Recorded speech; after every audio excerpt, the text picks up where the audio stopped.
at Mount Sinai in New York and became boarded in both adult and geriatric psychiatry. Following his residency, he joined the faculty at Mount Sinai School of Medicine and quickly established himself as the ECT expert, providing training to faculty and students there during his years. His interests, though, were not limited to ECT, as he conducted research and was a prolific writer in the treatment of both affective and psychotic disorders, publishing in many high-impact journals, including the Archives of General Psychiatry, the American Journal of Psychiatry, the British Journal of Psychiatry, the Journal of Psychopharmacology, and Biological Psychiatry, just to name a few. Dr. Doty also worked at Albert Einstein in New York and Mercy Medical Center in the Bronx, where he started a new ECT program. This was followed by becoming the chief of geriatric psychiatry at St. Vincent's Hospital in Harrison, New York, and he was there for 10 years. Dr. Doty joined our faculty here. We were so fortunate in 2012, where he became a key faculty in our geriatric division and continued his focus on ECT treatment as well as other neuromodulation interventions. He continues to make considerable contributions to faculty and resident education in the application and delivery of ECT, and is always willing and flexible in meeting the needs of our very complex patients. So please join me in welcoming Dr. Seshu Doty as he provides for us a very timely update and overview of electroconvulsive therapy. Dr. Doty. Okay.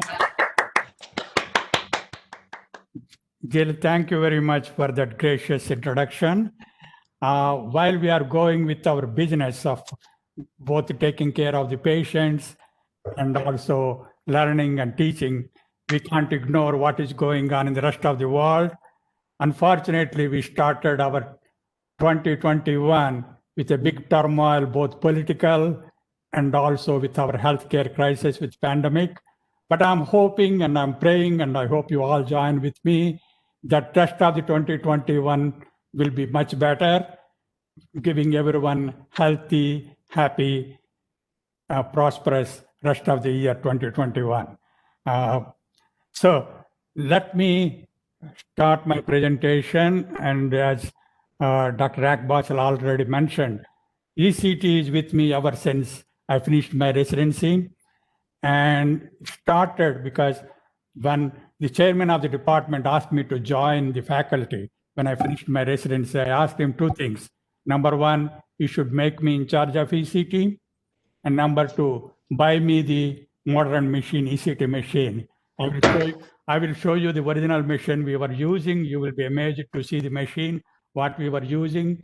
So he said, but none of us know how to use this new machine. What are you going to do? I said, I will learn. I will read hard. I will watch all the videos. I will learn and I will teach everyone. So that is how I started my career in psychiatry after completing my residency. So first thing is conflict of interest and financial disclosure. I heard over last couple of years, some of our PGY 3s and 4s giving grand rounds and said, well, they are poor PGY 3s or poor PGY 4s. They have nothing to disclose. I have a news for them. I'm PGY 44. I have nothing to disclose either. So it is not just poor PGY 3s and 4s. So some of the things I'm going to talk about, again, I'm going to make it mostly clinically relevant. I'm not going into the details of the study, from where I got the conclusions. I will mention, I will reference them, but there are some of the disagreements about some of those studies. There are some critical reviews about some of those studies. I'm not going to go into that discussion. I'm just going to make it clinically relevant, taking the studies which we are currently using mostly in our practice, the conclusions of the studies. So if anybody is interested, they want to know some of those studies, please feel free to contact me. I will be glad to share with you all those studies. I have at least several hundreds of them in my database, which I can easily share with you. So we are going to talk about some of the indications for ECT and what are the prognostic features in addition to the diagnosis. some of the risks, benefits, and side effects of ECT. How are you going to manage high risk, especially with a lot of medical morbidity and mortality? If these patients are referred for ECT, how are we going to manage them? And also, very briefly, I'm going to talk about refractory status epilepticus, because we are doing a project here over last 6 years, treating in our neurocritical care unit some of the patients with refractory status epilepticus. I think 3 years ago, I presented at that time, I only had 3 cases. Now I have 8 cases. I'm just going to briefly show you those 8 cases, not going to go into any discussion. And 1 or 2 words about ambulatory and maintenance ECT. So the history, actually the whole ECT started with the idea, somehow people felt if somebody has seizures, it will somehow prophylax, it prevents people to getting into schizophrenia, which was a wrong idea. So they started inducing seizures with causing insulin coma and using some of the chemicals. First electrically induced seizure started in 1930s, I think 1938. It started what they call electric convulsive seizure in the animals.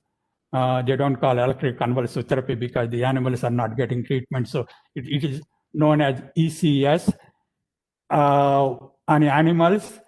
And then the first treatment in human beings started in 1938 in Italy. And slowly it evolved since then. In 1960s, they started using modern anesthesia, neuromuscular blocking agents to prevent the peripheral fit or seizures. And then in late 1970s, the modern machines came where we can actually deliver ECT in a different way, not using the traditional electricity, what we call using it in a pulse way, which I will share with you a little bit later. So the modern ECT includes giving with anesthesia, giving it under anesthesia, using pulse wave machines, and lead placement. Most of the articles now published about ECT has something to do with placement of leads. And also now people started recognizing it is not the length of the motor seizure that is important. It is the morphology of the seizure, which I will go over briefly a little bit later. Okay, this is the first machine I used.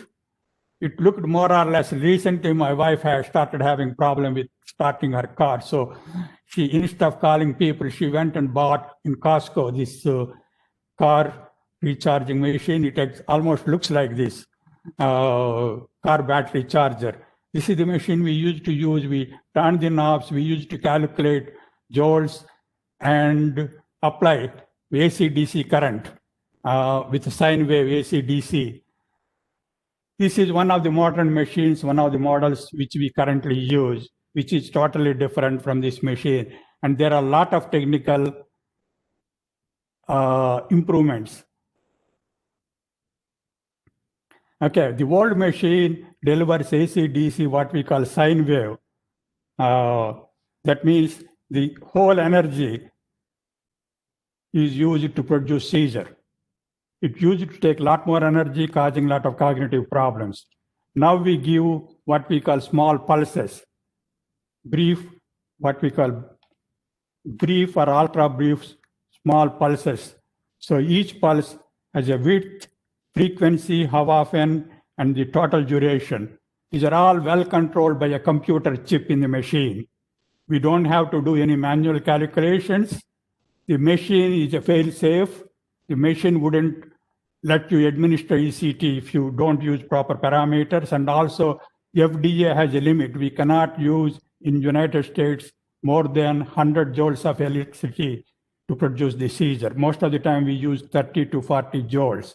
Just for comparison, for cardiac arrest, we start with 200 joules. If there is no response, we go to 400.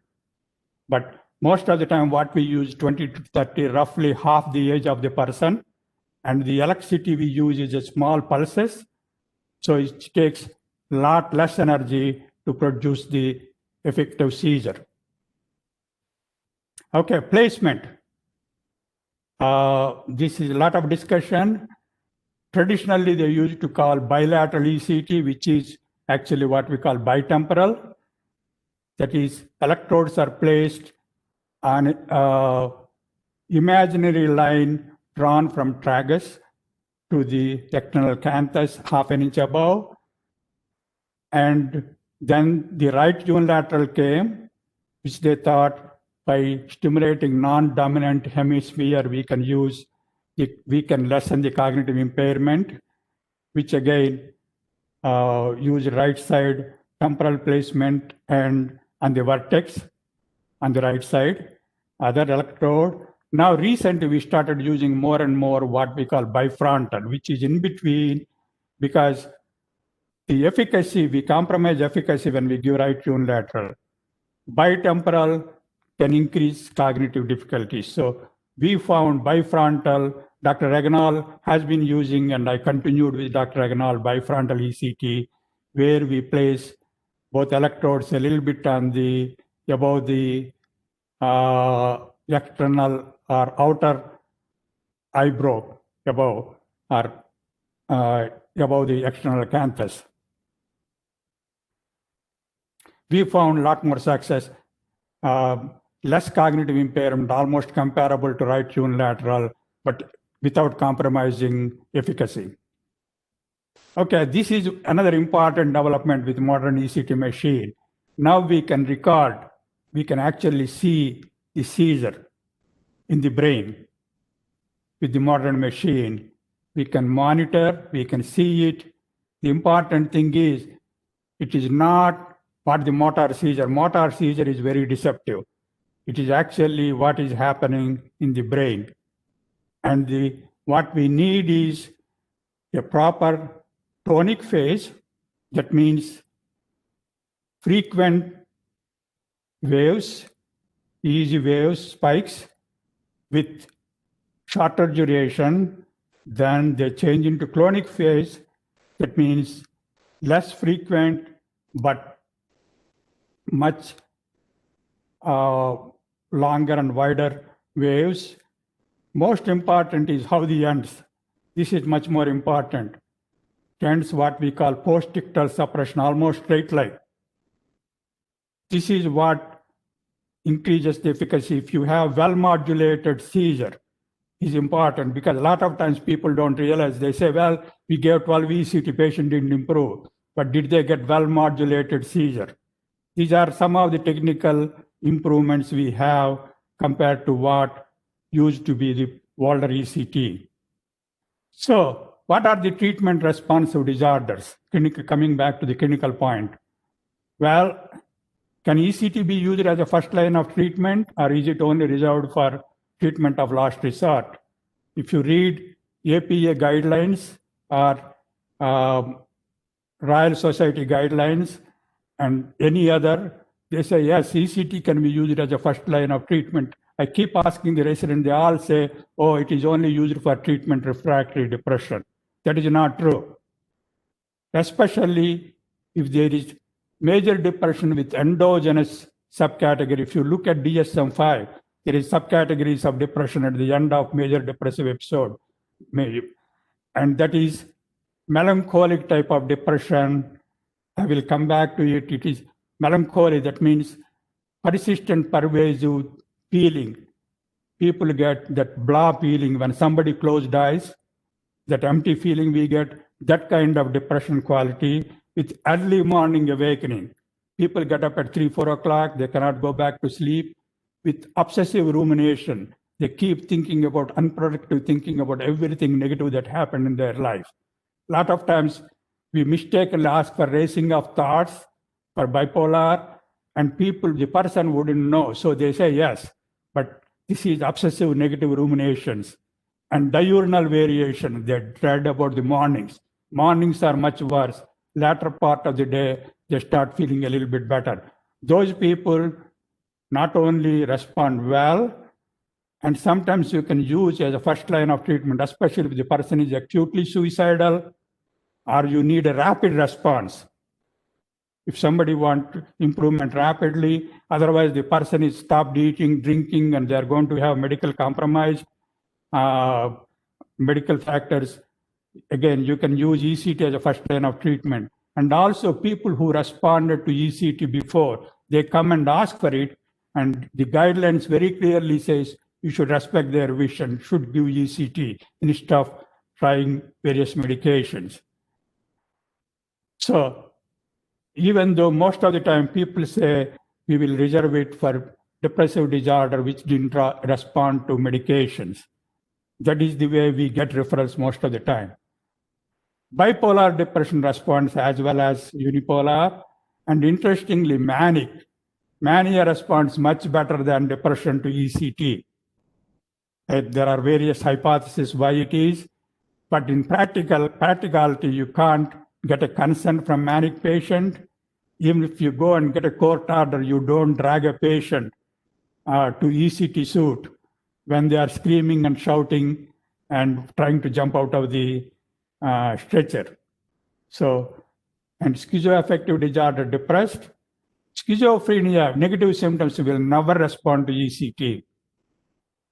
ECT is not a treatment of choice for schizophrenia, but if somebody has acute agitation that is not responding to antipsychotic medication, the agitation is so bad, it is so disruptive to the milieu, you can try ECT. More important, catatonia, no matter what the etiology is, catatonia responds very well to ECT, whether it is secondary to schizophrenia or whether it is serious depression or some other neurological condition such as toxic encephalopathy or autoimmune encephalopathy, neuroleptic malignant syndrome. All these respond to ECT very well. And we have several catatonic patients. We give ECT, and ideal patients sometimes respond so quickly after second or third treatment. It is amazing. And you will really, when you follow and see these patients, you will get very impressed how ECT works. Parkinson's disease. In the early part of my career, I used to get referrals from neurologists for people who Parkinsonian medication stops working. They call on and off phenomena. So during off phenomena, we give ECT, the Parkinsonian symptoms starts improving, and again the medication start working. Nowadays they don't, because they use deep brain stimulators, implanted deep brain stimulators. So they stopped referring us, but Parkinson's can respond to ECT. The problem is the short-term response. I will come back to it. And super refractory status epilepticus. It is counterintuitive. Somebody is having status epilepticus and you want to treat them with ECT. Well, ECT increases the seizure threshold. If it passes the threshold, which is irritating the brain and causing status, you can stop the status. Okay, what are the predictors? At that time, we don't have any biological markers that can predict us who are the people that are going to respond to ECT. I already covered some of these things. Somebody has a history of good response to ECT in the past. They are good prognostic indicator. Psychomotor retardation. Depression with psychomotor retardation is good. And delusional depression or psychotic depression responds better. If there is a positive family history in biological family that responded to ECT, that again, positive indicator. And negative is chronic. That means if somebody is not having episodic depression, somebody said, I am depressed all my life, chronic, they are poor response. Somebody with reactive type of depression, after a fight with somebody, they become depressed and suicidal, what we used to call in the past atypical depression. It has less response to ECT. Somebody with complete somatic preoccupation, the response rate is less. And somebody with unstable relationships and significant personality disorder, I will come back to it, and history of substance use. If somebody has history of substance use disorder, even in the past, even if they are in complete remission, the response is not that great. These are statistics, we don't know why. Let me come back to unstable relationship and serious personality disorder. We get quite a bit of referrals from all over the state for ECT. And most of these referrals are patients where the treatment providers gets frustrated with the patient with repeated suicidal attempts, chronic depression, not responding to medications.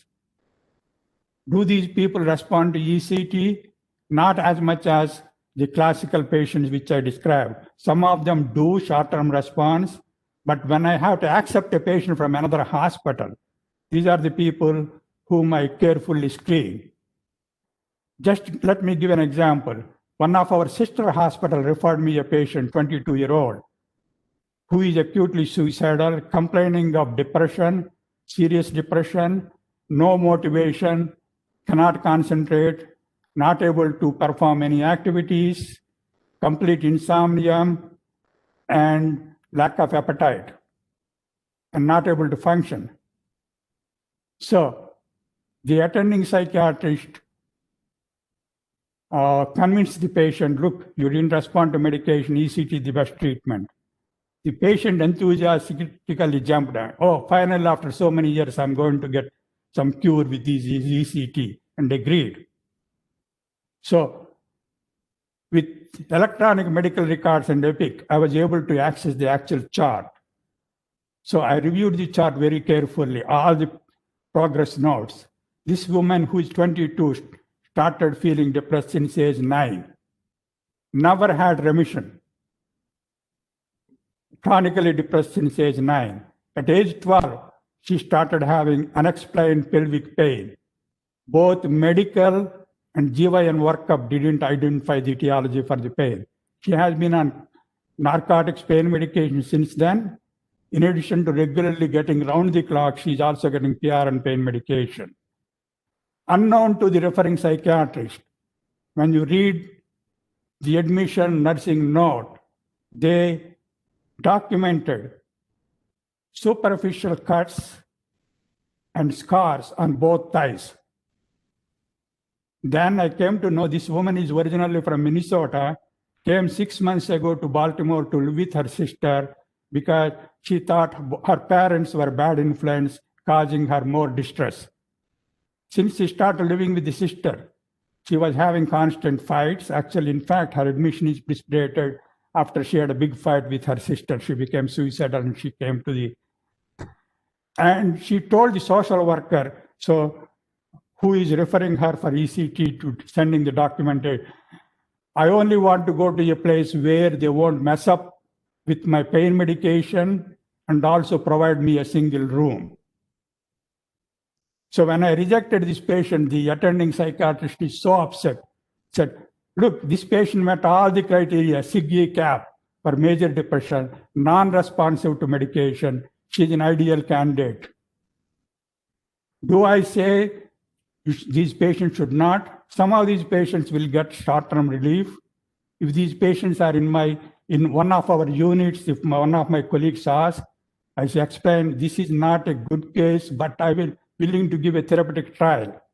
As long as you understand, treatment team understands, patient understands, family understands, this is not going to be a cure. This is not going to be a complete remission. Most of these patients get 1 or 2 treatments. I have several of them getting with this atypical type of depression, getting 2-3 treatments, then refusing to have further treatments. And it will become a big problem, disposition problem for our units. So I screen very carefully, especially we get from all over the state referrals. A lot of them get upset when I say no. I end up rejecting the patient, and sometimes there is an administrative pressure, especially if they belong to our own system of hospitals. So let us see what the statistics say about response to ECT. It is meta-analysis done in 1985. I want people to be very careful when you are studying, when you are reading these studies. There is a remission, there is a response. Remission is when they almost have complete remission of symptoms. These people on depression rating scales such as Hamilton or MADRS, they score in single digits, 5, 6, when they improve. Whereas response is 50% improvement in rating scales. If somebody comes with Hamilton or MADRS score of 40, 45, if they reach 20, according to those studies, it is response. But the 20 is still significant depression. They are still eligible to participate, start participating in the study. So please pay attention to that when you are reading the studies. So this meta-analysis of 1985 compared sham ECT, that is, somebody goes through the anesthesia, through the movements, the treating psychiatrist won't know whether they received real ECT or sham ECT. The response rate was 28%. Placebo medications is 37% in this meta-analysis. At that time, tricyclics, it is close to 65%. Monoamino oxidase inhibitors, 32%. And for ECT, it is 78%. Remember, this study was done in 1985. Most of the studies in this meta-analysis were done in 60s and 70s. The first tricyclic Prozac was introduced or approved by FDA in 1987. How come nobody did studies comparing SSRIs to ECT? It's very simple. There is no way to do a sham ECT nowadays. No IRB will approve a study with sham ECT. Number two, these are done on inpatients very seriously depressed. No insurance will pay for a hospital stay for patients who are getting, half of them getting sham ECTs. So again, another meta-analysis with patients with delusional depression. Tricyclics, 34%. Antipsychotics alone, 51%. Combination of tricyclics and antipsychotics, 77%. ECT, 82%. The quality of response is much better with ECT. Refractory depression. If you look at some of the studies recently published, it comes to around 50 to 72, somebody who did not respond to previous medication. Interestingly, people who respond after ECT, if you put them back on the same medication for which they didn't have response, some of them as maintenance, some of them do well. So just because somebody failed on the medication doesn't mean you cannot restart on the same medication. Like I have been repeating, the quality of response and rapid response is much better with ECT compared with medications. But the problem with ECT is if you don't do anything after acute course, more than 50% of the people will have a relapse within 3 to 6 months. So when I come to maintenance and continuation ECT, I will come back to that point. Risk factors. Are there any contraindications for ECT? When I was a resident, they used to say increased intracranial pressure and brain tumors, an absolute contraindication. We have to use, at that time, there are no CT scans or MRIs. So we have to use ophthalmoscopic exam to see whether there is any evidence of increased intracranial pressure. We used to do spinal x-rays to rule out compressive factors, and we used to get dental consults if there are loose teeth. Now we eliminated most of those things. So there are no absolute contraindications. There is always a risk-benefit ratio, which is important. Even though I'm going to talk about some high-risk patients to receive ECT, we did give ECT to some of these high-risk patients. Patients belong to category of high risk. In last 8.5 years, I'm fortunate. I'm exposed. I gave to a pregnant lady, 34 weeks pregnant ECT. Of course, I gave to several people in first trimester of pregnancy. I gave ECT to somebody who has implanted deep brain stimulator. I gave ECT to somebody who has permanent pacemaker. And interestingly, very first case that is published in the world literature, somebody with recent subarachnoid hemorrhage. We gave ECT, that paper is published, and the co-author include our own resident, Dr. Lotz, and also Dr. Reginald and Dr. Adler are my people who co-authored those papers with me. And also we gave somebody with deep brain stimulator, and also we published that with a couple of our residents being the co-authors on those papers. So yes, it can be done, but it can only be done in a well-trained place, tertiary care hospital like ours, where the credit goes to not to us, goes to our anesthesia team. Luckily, we have somebody by name Dr. Mars, who is God given to us from anesthesia. He's so much interested. He's one of the senior who actually coordinates all the wars, but most of the time he comes and gives anesthesia to the ECT. He teaches the residents, anesthesia residents, and he's wonderful. Because of him, we are able to give. We actually gave to somebody with myasthenia gravis. I would not have been able to give the ECT to these kind of patients in routine practice or practice prior to coming to the University of Maryland. I'm lucky to be able to be part of the team that is able to give ECT and successfully treat some of the highly comorbid people with comorbid medical conditions. Again, remember mortality rate. ECT is fairly safe. There are a lot of studies showing the safety of ECT. I didn't include them, but I put one of the study's conclusion here. The coronary artery bypass mortality rate is 1%, that is 1 in 100. Depression, untreated depression, mortality rate is 6 for 10,000 patients. For ECT, 6 for 100,000 ECT treatments. That is the world statistics. If you use modern ECT, modern statistics, it is even less. 6 for 100,000 is any minor medical procedure given under anesthesia. It is same for ECT. Please keep it in mind. Some of the risk factors are where you need much more careful assessment, risk-benefit assessment, and careful monitoring, medical monitoring and support from medical team includes cardiovascular risk factors, coronary ischemia, somebody with angina, hypertension, especially if it is uncontrolled, congestive heart failure, especially if it is not well compensated, arrhythmias, recent MI. The tradition is you wait 3 to 6 months after an MI, but it is the tradition. In reality, people got ECT with acute MI. I heard this from Gracie Square Hospital in New York City, if you heard. It is a freestanding hospital, and it is a complete psychiatric hospital, well known. A lot of famous people used to go there for their treatment, and they only have on-call psychiatrist in the night and evenings. There is no medical backup. People used to admitted in 70s and 80s, early 80s, night prior, before the first ECT treatment.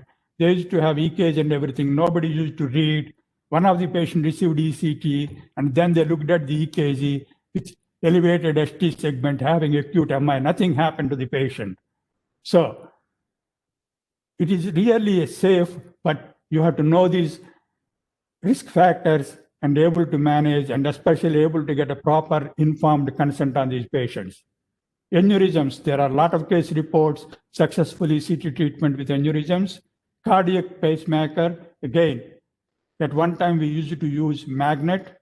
Here, when I gave our cardiologist, he said, you don't need to use magnet. You can give ECT without magnet, which we did successfully. Okay, CNS factor, cerebral infarction, recent cerebral infarction, cerebral hemorrhage. Like I said, we gave ECT to somebody with acute recent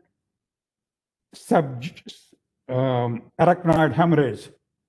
This is actually a unique case. Actually, when we talk about risk-benefit ratio, I will come back and talk about this case.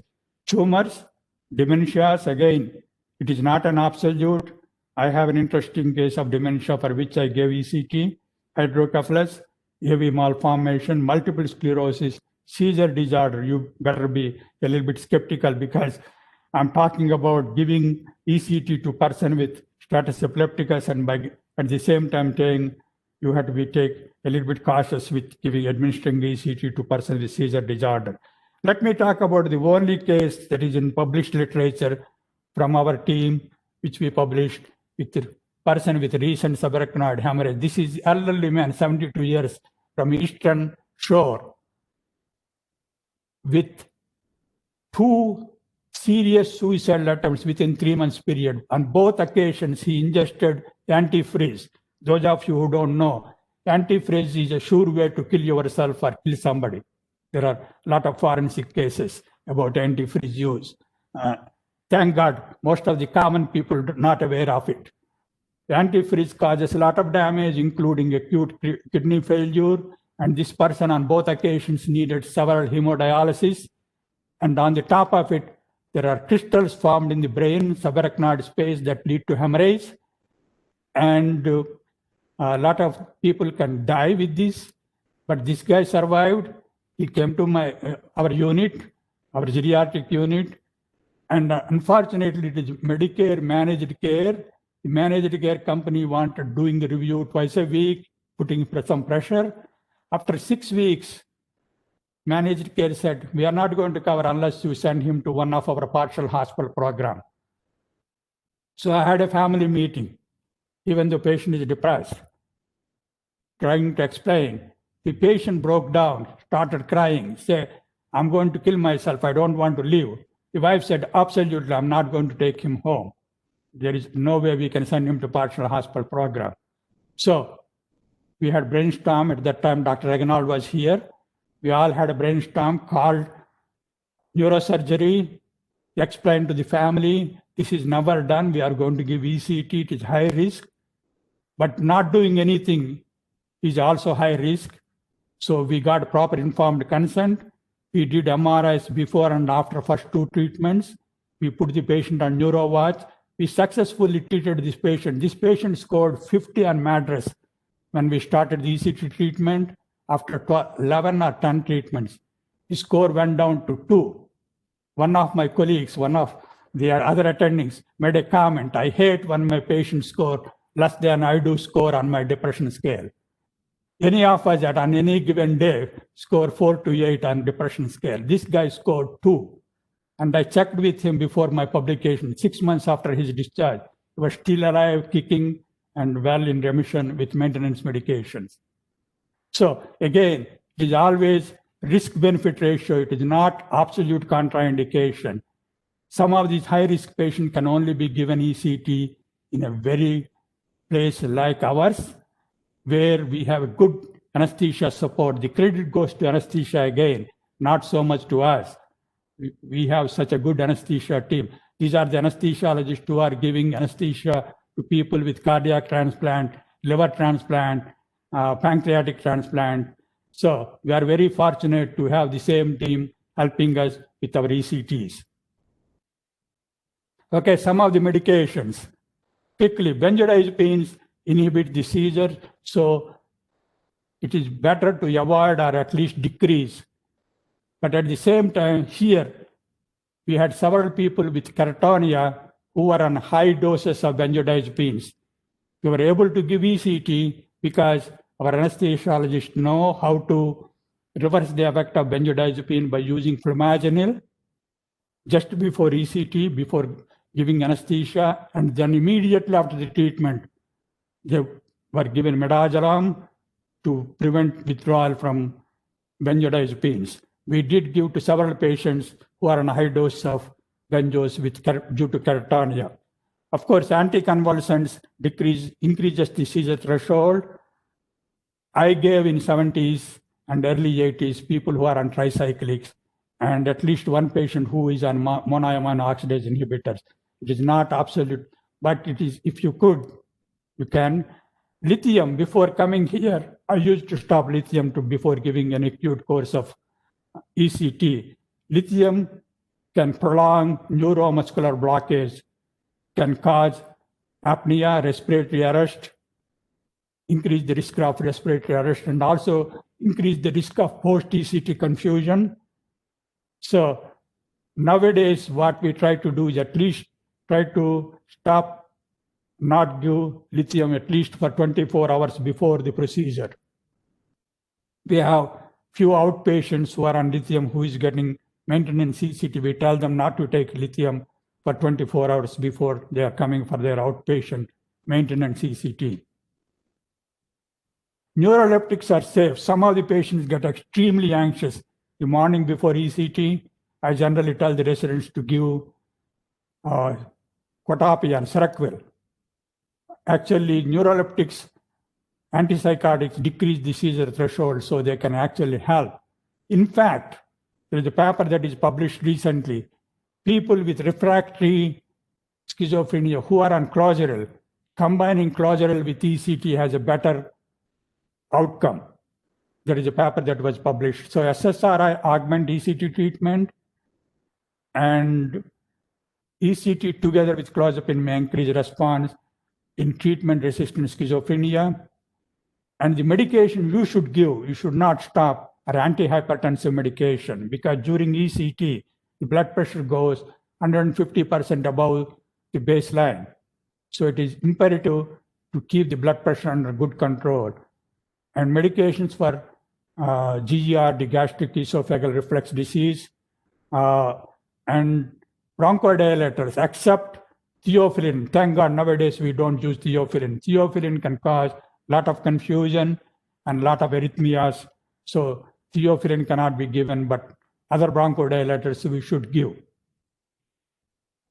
A pre-treatment workup, nowadays we routinely do before an acute course brain scan, even though it used to be optional. We rarely do EEG unless we suspect some underlying seizure disorder. We do cardiogram, CBC, electrolytes, and other workup. Generally, we do this for all our admissions, most of our admissions. Of course, getting informed consent is a very important thing. I don't just ask the patient to sign. I generally try to make sure the family is aware. One of the residents asked me, why are you asking the family to be aware? Because the patient is well competent, grown up, adult. Why should we let the family know? I say, God forbid that 1 in 1,000 cases, some complication happens. That evening we are going to call the family and say, oh, your loved one is transferred to medicine because of this medical complication during ECT. What will happen? What will be the response to family? You gave what? ECT? You didn't even let us know? So again, most important is to have family on our side. We gave a couple of patients after court order ECT, but the family is with us 100%, 150%. They are the one who begged us to give ECT when we gave these court-ordered ECTs. I'm not going to go about some of these medications. Basically, we give general anesthesia, short-acting intravenous methotrexate. We give peripheral neuromuscular blocking agent, succinylcholine. It doesn't cause blood-brain barrier, so it decreases the actual fit. The actual fit is the one that causes injuries and increases the workload of the heart. That is what you saw, one flew over the cuckoo nut. To prevent that, we give succinylcholine. Atropine or glycopyrrolate in selected cases, it is an optional, especially if there is too much secretions. After ECT, we use glycopyrrolate, or if there is a sinus bradycardia, initially when we give ECT stimulus, there is a parasympathetic response, occasional asystole. These people we give glycopyrrolate. Hyperventilation is very important. Only trained anesthesiologists who are trained administering ECT, anesthesia to ECT patients know about it. General anesthesiologists are very reluctant to do hyperventilation because it is difficult to wake them up after from anesthesia. So hyperventilation is very important to decrease the seizure threshold and also decrease the cognitive side effects. Hypertension after ECT, if needed, we will control them with beta blockers. Of course, continuous oxygen monitoring, cardiac monitoring are essential. In addition to now, we also do EEG monitoring. Okay, these are some of the technical details. Try to give as low possible energy as possible to produce generalized affective seizure. Electrode placement is important. We switch electrode placement depending on the improvement of the patient. Sometimes we start with right unilateral, go to bifrontal. Sometimes we switch after 4 or 5 treatments to bitemporal.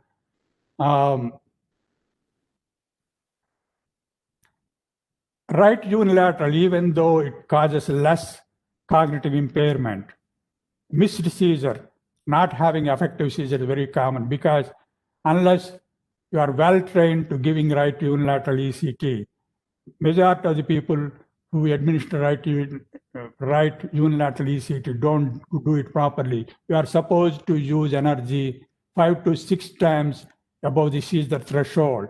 It is a lot more technical difficulties. To decide seizure threshold involves a lot more, which is not practical in general hospital settings, and only research places can do it. So Columbia Group advocates for it, but that's why you have to be very careful with right unilateral ECT. You can miss and you end up giving more number of treatments and less efficacious. I already talked about pulse wave. Now we also give ultra brief. That is one of the modern techniques we use in some of the patients. So hemodynamic changes when we give ECT stimulus, initially 20 to 40 seconds of parasympathetic response with sinus bradycardia.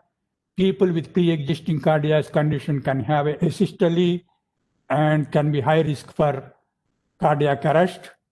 So you need very careful monitoring. Anesthesiologist has to be very much aware of this.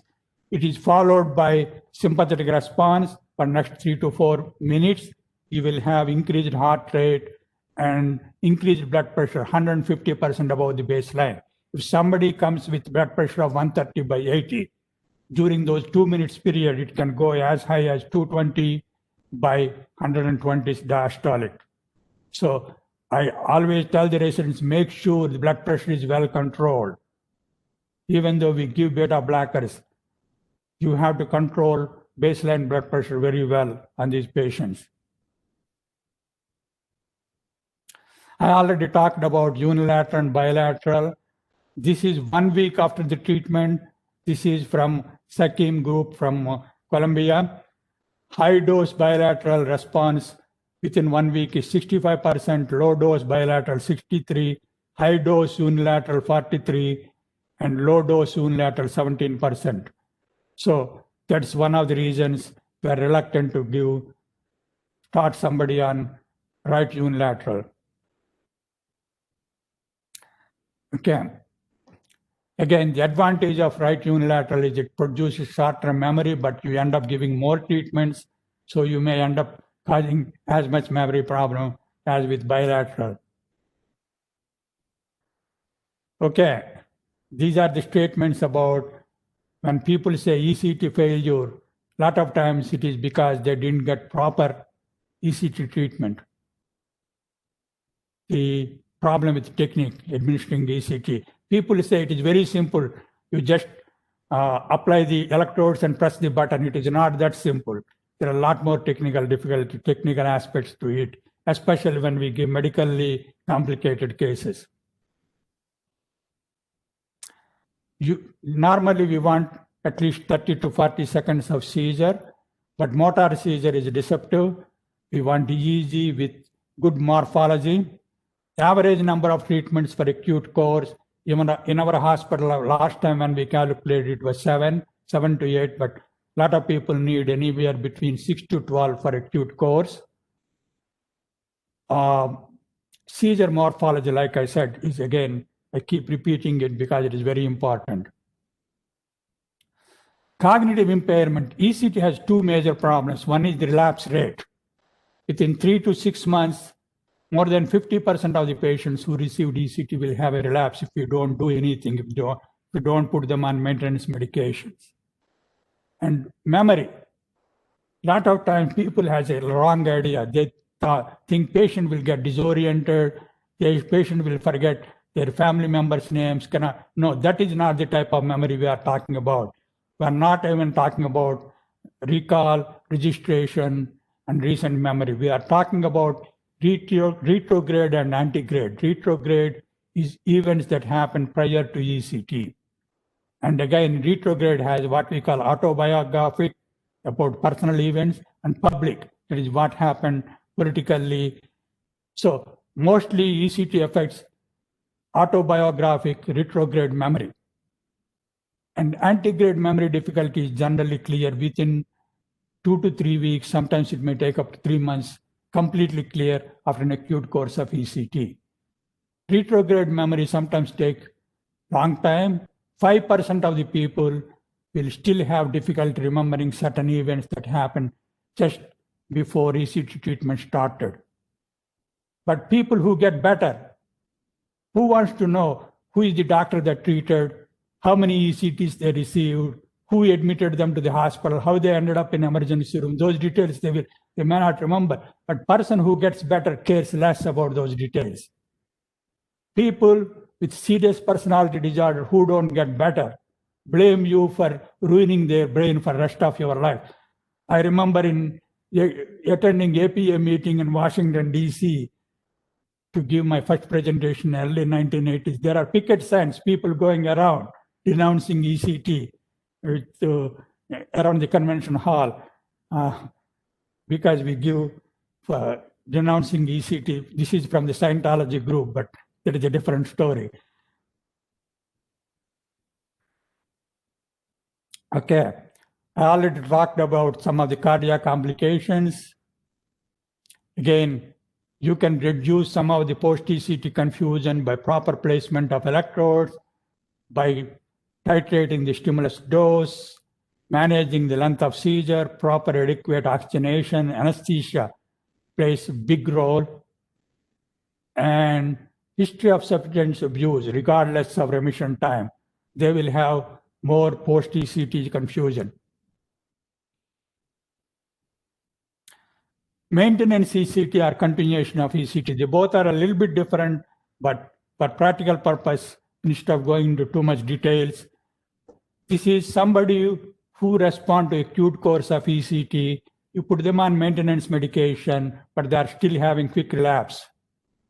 So you can give the what we call maintenance ECT. At St. Vincent Hospital, before I came to New York, I used to give at any given day 8 to 10 ECT treatments, 5 to 6 of them are maintenance ECT. To give maintenance ECT is not easy. You need dedicated ECT team, a nurse coordinator who makes sure about registration, reminding the patient, telling them to be NPO, telling the family members what should be done, answering the questions after ECT if there are complications, making sure there is proper physical exam. You need a dedicated team.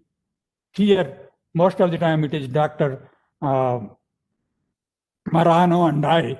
We can't really handle. So we only have 4 or 5 patients getting maintenance ECT.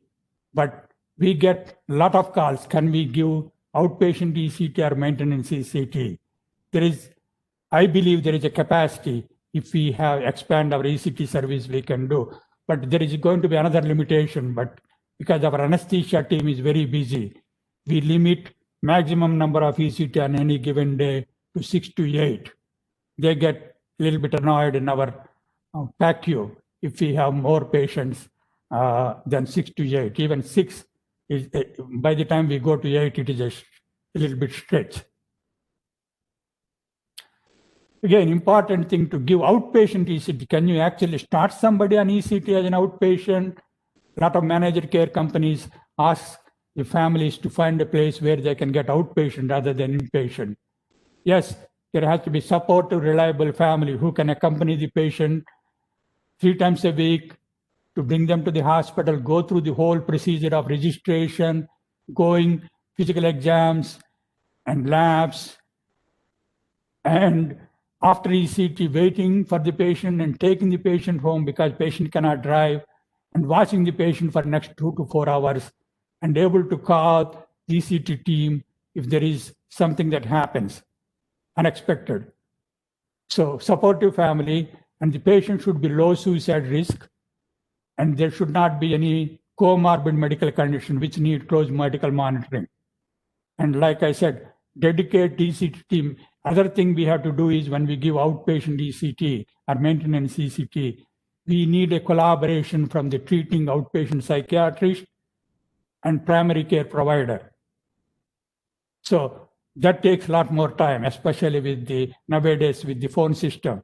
It is not just making a phone call. So it is much more labor intensive, but we will have enough hope. I think in Maryland, especially nowadays, after I think from what I heard, John Hopkins is no longer giving, and our sister hospital, Shepherd Pratt, is limiting outpatient ECTs, and there is a lot more room. And we get calls, myself and Dr. Marano calls from outpatient providers asking for outpatient ECT. Mechanism of action, because of the time's sake, I'm going to skip. Everybody wants, every medical student that comes, the first question they ask is, do you know how ECT works? We know, the way we know how calcium channel blockers works or other medication work, we know as much about ECT. These are from the animal studies, and there is some data. I'm not going to go into it, but every lot of multiple hormones, neuropeptides, neurotropic factors, and neurotransmitters are involved. One of them is GABA. And this is a diagram from the animal studies. I'm not going to go into it. First of all, I myself have difficulty understanding some of the concepts here. I'm not an expert on this. And two is it is too complicated to go over. And also we are almost close to 1 o'clock. Let me tell you briefly about refractory status epilepticus. We have been from between 2014 and 2020, in last 6 years, we administered ECT to 8 patients with refractory status epilepticus. These are the people who are in the terminal stage. They don't refer us in the early part. They refer us when nothing else works. Refractory status epilepticus, super refractories, gracefully, luckily, is very rare. But when it happens, the mortality rate is very high. More than 20% people don't even leave the hospital. They die during the hospitalization. Other people who get better, most of them end up in chronic care facilities. Very few people go home and resume normal life after refractory status epilepticus, except for childhood onset seizure disorders. At this time, there are no proven treatments for refractory status epilepticus. There are experience, there are review articles, neurocritical care follows the review articles, and ECT is mentioned in all these review articles as a treatment of last resort. My question is, why is it treatment of last resort? It is safe.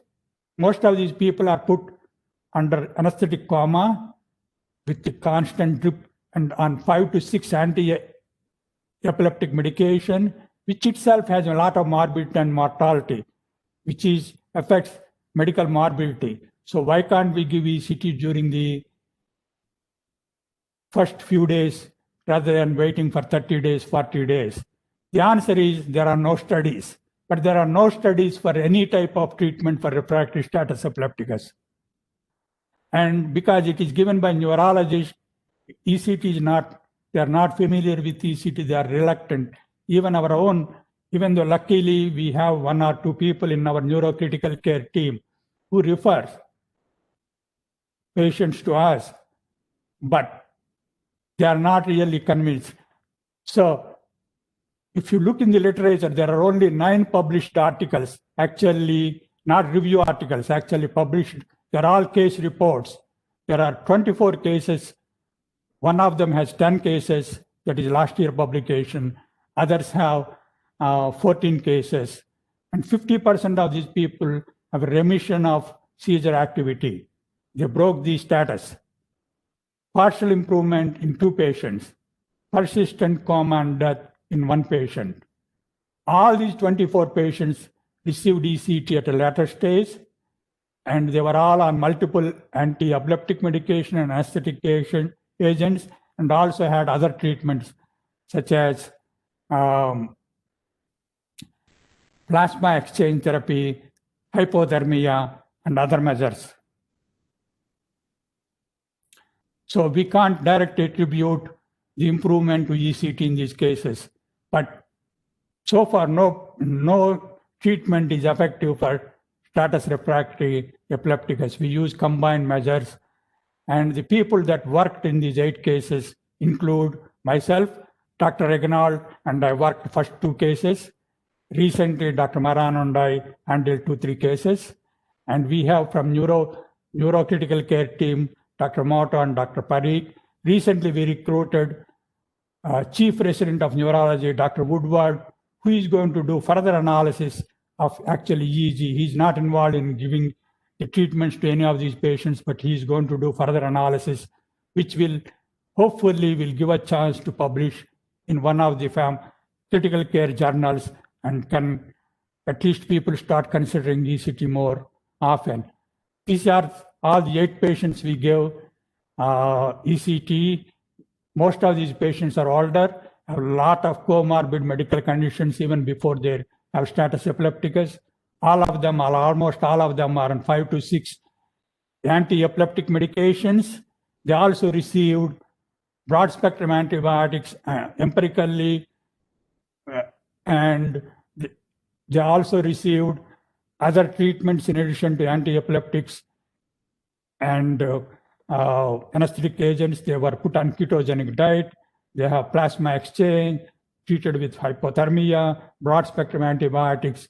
And a lot of these patients developed a lot of complications, including cardiac arrest several times, and bleeding from the stomach, and a lot of other complications. So out of 8 patients we treated, actually 6 patients had cessation of the status. Not complete remission, but improvement of status within 3 to 15 days after completing 3 days of ECT treatments. But 3 patients died before they could be discharged. They all stayed in critical care unit 4 to 6 months, neurocritical care.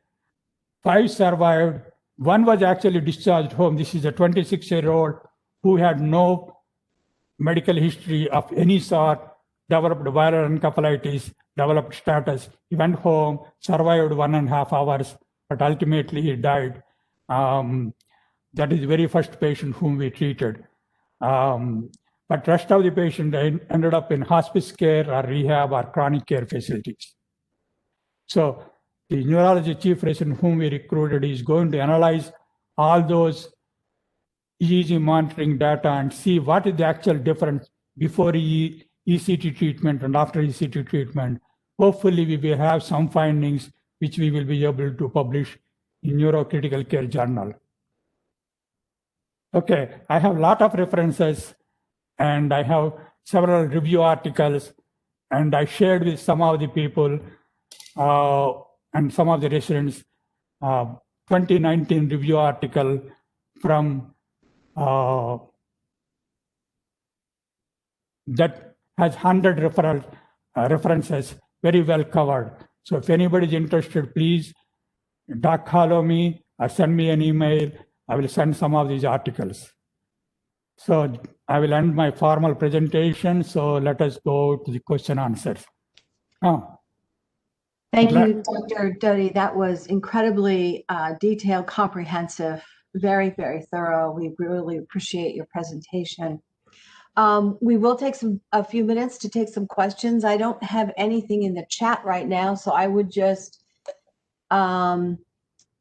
invite you to either put it in the chat and I'll read it, or you can unmute yourself and ask your question. Anybody have any questions? I have a question, if that's okay. Yes. Yeah, actually, 3 brief questions. One is the following. What about using ketamine as an anesthetic? As far as I know, there was no advantage of that, but if you have any further information, would be great. The second question is the following. What I saw as a problem is when to stop the ACT. I saw a few patients that have chronic depression. They got better with the ACT, and then, but not 100% better. And the ACT went to 12, 15 sessions. At the end of the day, they developed memory problems, and that burned the opportunity to do maintenance. So that's a difficult. The third is how to have access.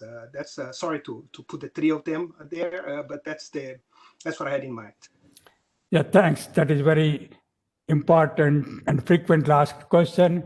The memory, again, people have wrong idea about memory problem. They don't forget the skills they learned. They don't have difficulty learning new skills. We are talking about specific retrograde amnesia for autobiographic events close to the time they received ECT. These are the details like who called me when I was in the hospital, what is the number of treatments I received, or how did I end up in the emergency room, how many treatments I received. These are not the details. Yes, these are the cognitive problems, but not so compared to the morbidity and mortality of the depression itself. So people who get better are very thankful. When to stop ECT, the rule of thumb is if somebody has complete remission with depression scores less than 8, that means like most of us, we score 4 to 8 on any given day, and or they reach a plateau. That means no further improvement. The improved scores went down to 21 or 18, and they stayed there. And after further 2 treatments, there is no further improvement. That is, we say, well, patient only partially responded to ECT. The question of lack of facilities to give maintenance ECT is a big problem. In New York, actually, with so many hospitals, so many teaching hospitals, there are only few places that were giving maintenance or outpatient ECT, and we were one of the hospitals. People used to come from upstate New York. One of the neonatal care nurse used to come from Schenectady area, which is 150 miles, driving through the Tappan Zee Bridge in the traffic once every 3 months. It is a difficult, unique case, but so I addressed memory, I addressed the when to stop ECT, and of course, lack of treatment facilities. Hope answered. Ketamine, do you have any Oh, update? ketamine. It is a big controversial issue, so I don't want to get into ketamine. I think it is commercialized. TMS and ketamine has a role. It is still, ketamine is still in investigational drugs. People jump in front because people are making commercially become viable both ketamine drip and TMS. TMS is approved for some specific condition. It is not as effective as ECT, but it has a role. I'm not going to put it down. But most often it is misused for commercial purpose. So same thing with ketamine. Ketamine needs still a lot of investigation. There's a multi-center study that is going on, trying to compare head-on with ECT and antidepressant medication and ketamine.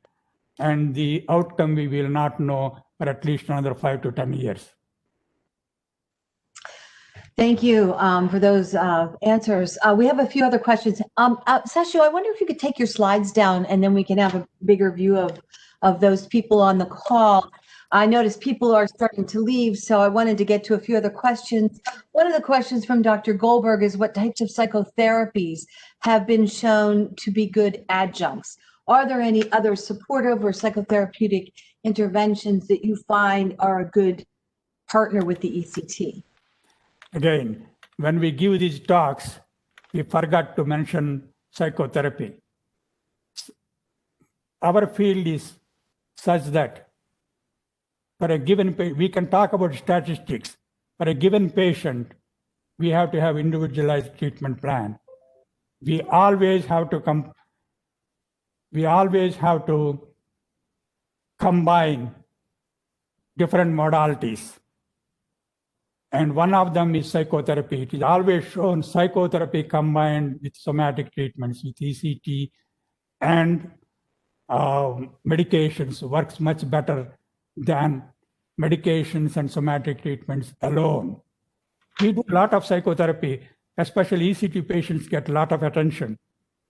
And it is not just attention, they have benefit of having interactions with multiple mental health specialists. And Dr. Rockbashel knows because one of our patients is getting ambulatory ECT over last few years. And she's one of the 5-6 patients who are giving ambulatory ECT. It is not one treatment. I won't say ECT alone is helping her. ECT, medication, and therapy, and the relationship with Dr. Rockbashel, they're all important factors keeping her functional. She is a nurse manager. I can't give you more details, but able to carry at least part-time job and able to function in spite of serious chronic depression. It is a psychotic depression, but able to function as a nurse manager with the treatments, but not any one of the treatments. I will give credit to the combination of treatments and able to coordinate the treatments. Thank you for that. The next question, Dr. Doty, is, well, first they say, thank you, Dr. Doty. Is there any psychotropic medication that works better as an ECT adjunct to treat depression than others? Do you have a go-to medication for follow-up after ECT? Follow-up after ECT, I think there's one study that says, this is again water study, combination of lithium and nortriptyline is the best. It is a meta-analysis. And interestingly, even before I read this, when I cannot give ECT, when I get a very, very difficult patient, I used to give nortriptyline and lithium. Lithium not full dose, but 600 milligrams, not aiming for the therapeutic level, but nortriptyline within the therapeutic windows, roughly around 100 nanograms per ml. That used to work very well. But then I read this study for preparing for this presentation, and there is a meta-analysis that confirmed that. So, but rest of the SSRIs and other medication, no one is able to show one is better than the other. Same with our antipsychotic medication. There is a difference with the side effect profile, and depending on individual patient tolerance, we use the medication. No, there is no single medication I could recommend. Okay, I have to agree with you, Seshu. I've had good reaction or good response to treatment resistant for people adding a tricyclic antidepressant to their current regimen. It has actually helped a lot of people. Another question that comes up in line, is there a clear preference for ECT versus ketamine at this point in terms of risks and benefits and in terms of the risks of ECT? Like I said, ketamine is still investigational. Again, there is a lot of commercial entities who promote. You also hear every day when I'm commuting on the radio, promotion for TMS. Yeah. These are commercialized. There is a role. I'm quite sure eventually we will find a place for ketamine. But at this time, it is investigational. There is a proof is not there. So we have to be very skeptical. And also, I got a referral from a patient, somebody who is administering ketamine, want to get rid of the patient, wanted to know previous response to ECT, and wanted to know whether I can give maintenance ECT. When I saw the patient said he doesn't want to give up ketamine. He's mad at the ketamine provider because he's kicking them out. Because ketamine, this guy is not able to esketamine. I'm sorry. Oh, I forgot about esketamine, which is FDA approved for acute suicidal patients, which is a little bit different than ketamine drip I have been talking all along. Let me correct it. Yes, esketamine has a role, but you have to be very careful with the selection of these patients. Once you start them, it is very difficult to wean them. Some of them misuse, And this is one referral I got where the patient desperately want to stay on ketamine for the rest of his life, getting those esketamine treatments 3 times a week. Okay. A second part of that question, and I don't know if I'm doing this justice, in terms of the risks of ECT for epilepsy, is there a reason to believe that the ECT caused the viral encephalitis? How would that work? Viral encephalitis is an infection, but ECT doesn't cause viral encephalitis. There is case reports of status developing in some patients who received ECT. But again, there are case reports of people developing manic episode while receiving ECT. I had some patients who became hypomanic. The important thing is not to stop ECT, continue ECT. The mania will respond to ECT. Got it. But as far as seizures, it is not, and Dr. Agarwal published a case report about somebody who has non-convulsive seizure disorder whom he gave ECT and able to cure that non-convulsive seizure disorder. Seizure itself is not a contraindication because you have to be able to know and give stimulus above the seizure threshold. That is the technical point which people have to be familiar with. They have to be well versed with what they are doing. Great, thank you. Another question from an MPRC faculty, Dr. Weiner. Early in the presentation, you said it was not useful for schizophrenia, but later you mentioned treatment resistant. Can you clarify that? My clarification is, do you routinely give ECT to persons suffering from schizophrenia? No, it is not a choice of treatment. Especially negative symptoms don't respond to ECT. But ECT is administered when somebody is acutely agitated with a lot of positive symptoms and very disruptive, not responding to antipsychotic alone, it can be used. The recent paper that is published is treatment-resistant schizophrenia patients who were put on clozapine. Combining with ECT, they found much better result. So we are talking about a selected patient population. And again, that needs further validation, further study, and further research. Did that answer your question, Elaine? Great. Then we can take this one. There's 2 questions. They're related. These will be our last questions. We're running out of time. The question from Dr. Rosenblatt, I believe I have also observed that the presence of a strong diurnal variation tends to predict a good response to ECT. Do you agree?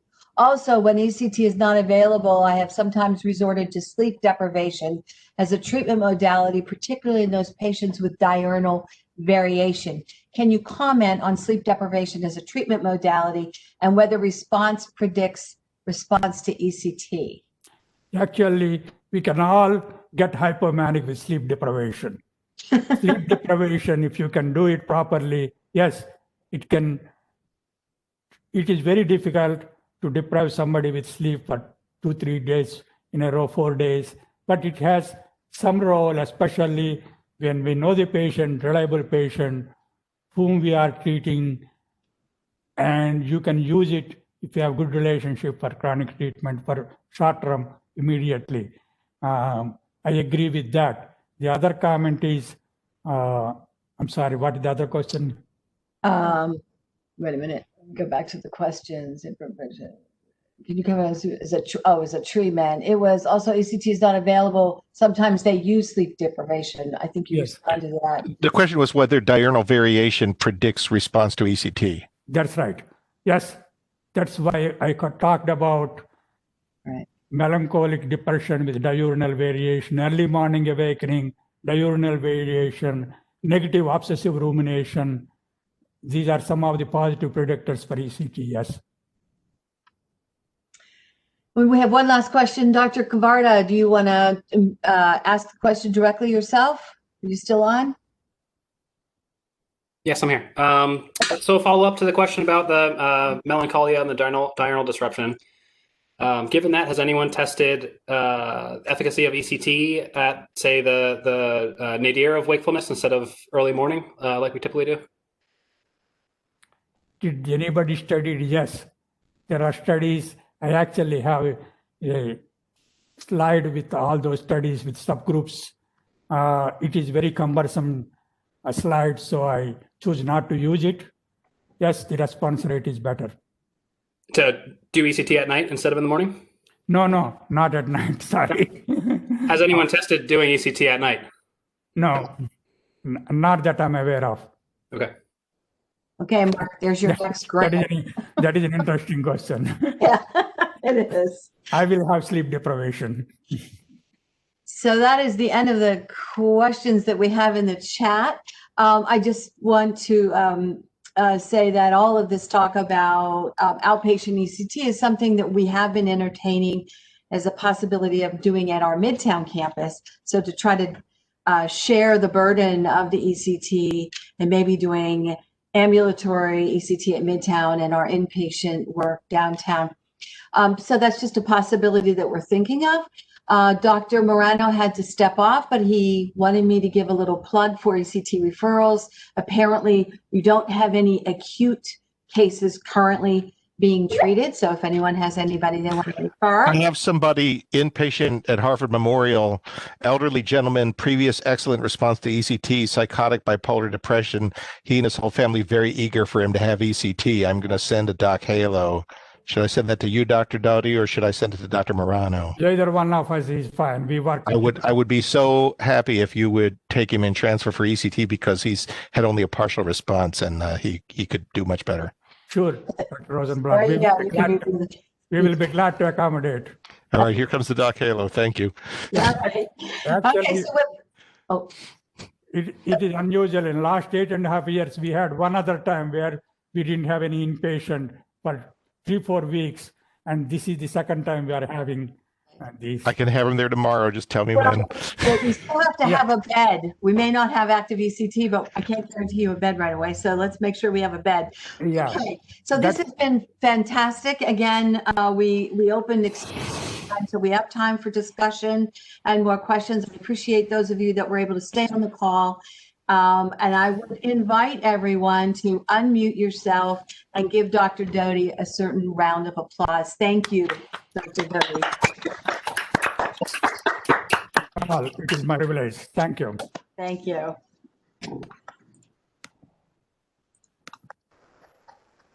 Okay.